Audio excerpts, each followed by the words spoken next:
Friends, welcome to relax recipes. இன்றைக்கி நம்ம ரொம்பவே சிம்பிளான ஒரு ஸ்வீட் ரெசிபி, ஈஸியாக செய்யக்கூடிய ஸ்வீட் ரெசிபி தாங்க பார்க்க போகிறோம். இதுக்காக நான் 1 கப் மைதா மாவு எடுத்திருக்கேன். 1 சிட்டிகை போல் உப்பு. இது ஒரு இனிப்பு தான், இனிப்பை தூக்கி காட்டுறதுக்காக 1 சிட்டிகை உப்பு சேர்த்துருக்கோம். இதோட 2 டேபிள் ஸ்பூன் எண்ணெய் சேர்த்துக்கணுங்க.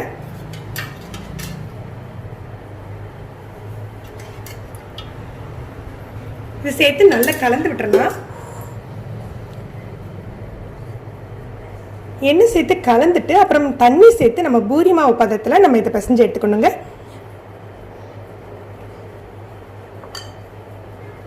இப்போ நல்லா கலந்து விட்டாச்சு. இப்போ நம்ம தண்ணி சேர்த்து பிசைஞ்சு எடுத்துக்கலாம்.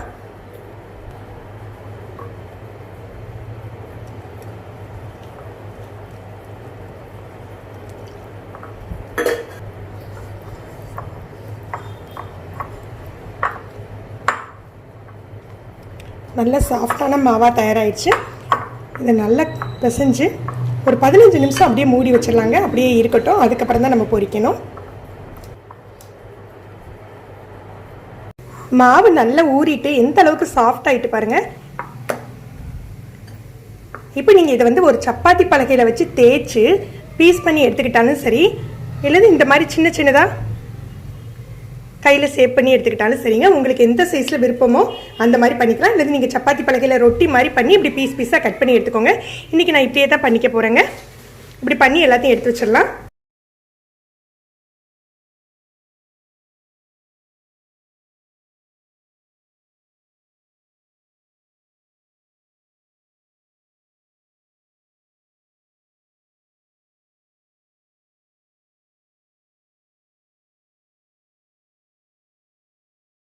எண்ணெய் சூடாகிட்டு இப்போ நம்ம பொரிச்சு எடுத்துடலாம்.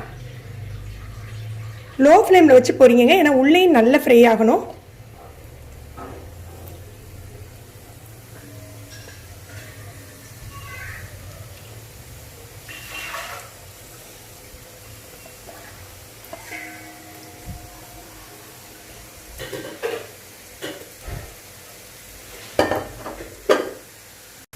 ஹை ஃப்ளேமில் இருந்ததுன்னா வெளியில் சீக்கிரம் செவந்துட்டும், உள்ளே வேகாது. அதனால் லோ ஃப்ளேமில் வச்சு நிதானமாக பொரிச்சு எடுத்துக்கோங்க. நல்லா டீப் ஃப்ரை ஆகணுங்க. நல்லா புரட்டி விட்டு பொரிச்சு எடுங்க. நல்ல ஃப்ரை ஆயிடுச்சுங்க. இது நல்ல ப்ரௌன் ஆகணும் அப்படின்லாம் அவசியம் இல்லைங்க. நல்ல வெளியில் நல்ல கிறிஸ்பி ஆகி உள்ளே நல்லா பொரிஞ்சிருந்தாலே போதும். அந்த சலசல படங்குனாக்கிலே எடுத்துடலாம். எடுத்து வச்சு நல்ல எண்ணெய் வடியட்டும். அதுக்குள்ளே நம்ம சீனி பாகு காய்ச்சிக்கலாங்க. இப்போ நம்ம 1 கப் மாவு எடுத்திருந்தோம் இல்லையா, அதுக்கு 1/2 கப் அளவுக்கு சர்க்கரை எடுத்துக்கோங்க. கரெக்டாக இருக்கும். இந்த 1/2 கப் சர்க்கரையில் கொஞ்சமாக தண்ணி விட்டு ஒரு கம்பி பதம் வர்ற வரைக்கும் நம்ம காய்ச்சிக்கலாங்க.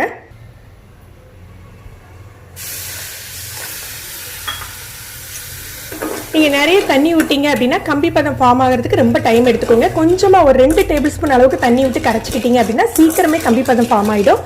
இதில் நம்ம ஏலக்காய் தூளோ எதுவும் வாசனைக்கு சேர்க்க வேண்டியது இல்லைங்க.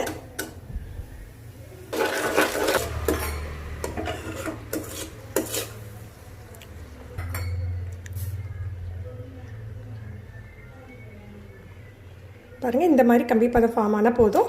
நம்ம இப்போ பொரிச்சு வச்சுருக்கோம் இல்லையா, இது இதில் சேர்த்துடலாம்.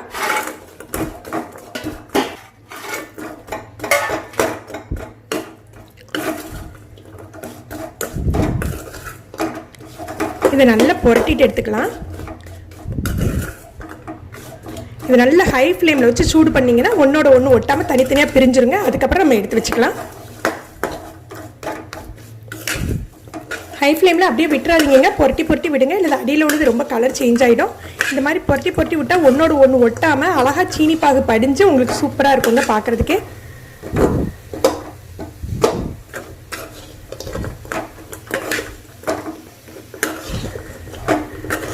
அடுப்பு அணைச்சிடலாம்.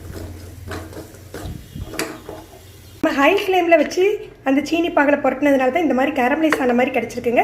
இந்த மாதிரி கேரமலைஸ் பண்ணி கொடுத்தீங்கன்னா குழந்தைங்களுக்குலாம் ரொம்ப பிடிக்கும். கேரமலைஸ் ஆக வேண்டாம், அந்த சர்க்கரை பாகு மட்டும் போதும்னு நினைக்கிறவங்க லோ ஃப்ளேமில் லைட்டாக புரட்டி எடுத்து வச்சுடுங்க. கொஞ்சம் ஆறின பிறகு நல்ல கிறிஸ்பியாக ஒன்றோட ஒன்று சேராமல் வந்துடும். நீங்கள் இந்த ரெசிபி ட்ரை பண்ணி பாருங்கள் ஃப்ரெண்ட்ஸ். எப்படி இருந்ததுன்னு கமெண்ட் பண்ணுங்கள். உங்களுக்கு இந்த வீடியோ பிடிச்சிருந்தா லைக் பண்ணி ஷேர் பண்ணுங்கள். இது வரைக்கும் நம்ம சேனலில் சப்ஸ்கிரைப் பண்ணாதவங்க சப்ஸ்கிரைப் பண்ணி கீழே உள்ள பெல் பட்டனை ப்ரெஸ் பண்ணுங்கள். அப்போ தான் நம்ம சேனலில் போடுற புது புது வீடியோக்களோட நோட்டிஃபிகேஷன் உங்களுக்கு இமீடியட்டாக கிடைக்கும். தேங்க்யூ.